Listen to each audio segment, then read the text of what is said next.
Hello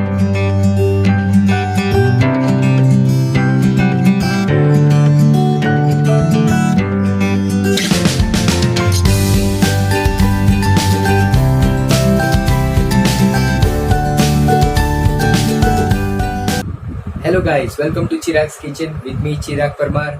So today it is very hot outside. So with this combination today I bought for you some new dessert which is very cool and sweet for you.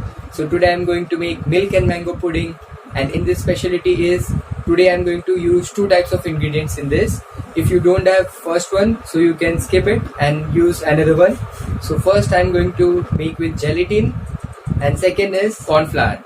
So if you don't have gelatin, so you can use corn flour in this dessert.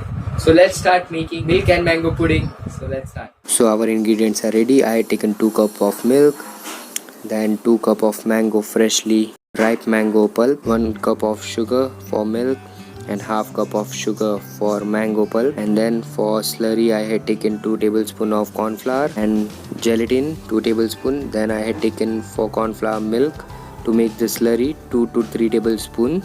So let's start making mango pudding. First take the saucepan and put milk into it.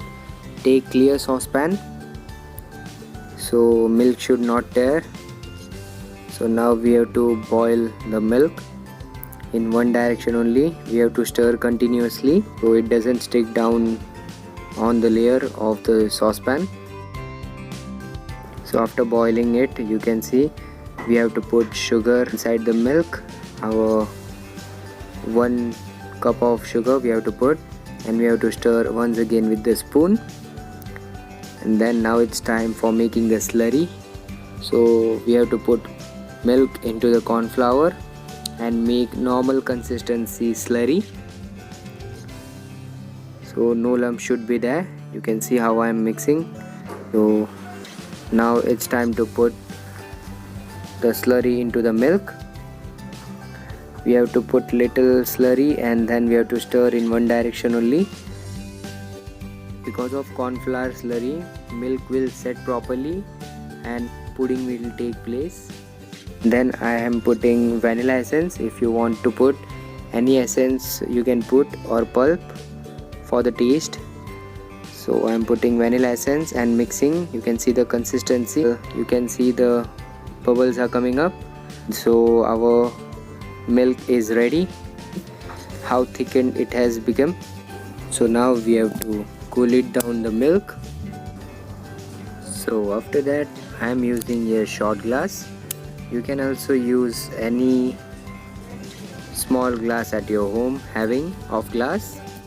And then I will be wrapping with the clean wrap. Also you can use the foil paper. So clearly I had did. So after that we will be making the mango gelatin part. So in this I am using gelatin. So first we have to take mango juice in the saucepan. Then we have to stir it continuously till the bubbles doesn't come out. So see, bubbles are popping out. Then we have to put the sugar inside it. For the sweetness, I already had taken sweet mango, so I am putting half cup. You can also take 1 cup of sugar. So after that, now it's time for putting gelatin and mix properly. No lump should be there. Remember that. Then we have to keep for cooling with the off gas. And then you can see after that we have to pour in the shot glass. As I had did, I am pouring half of it. So after that we have to wrap with the clean wrap. You can also wrap with the foil paper if you have at home. We have to cover it tightly, and after covering it we have to keep in the freezer for 20 minutes. Yeah, after that you can see a milk portion is ready. So how jelly type it has become. So now we have to fill mango part in the glass. You should not fill more than half. Down of the edges we have to pour, and then we have to cover with the foil paper or clean wrap and keep same for 20 minutes in the freezer. So here it's time for plating now. You can see how beautifully I had plated. It is very simple to make. So here you can see how tasty it is. So now I show you how it tastes. So first you have to go for one layer and another one. It's very marvelous. So try at your home this summer, and please do not forget to like, share and subscribe to my channel Chirag's Kitchen. Thank you.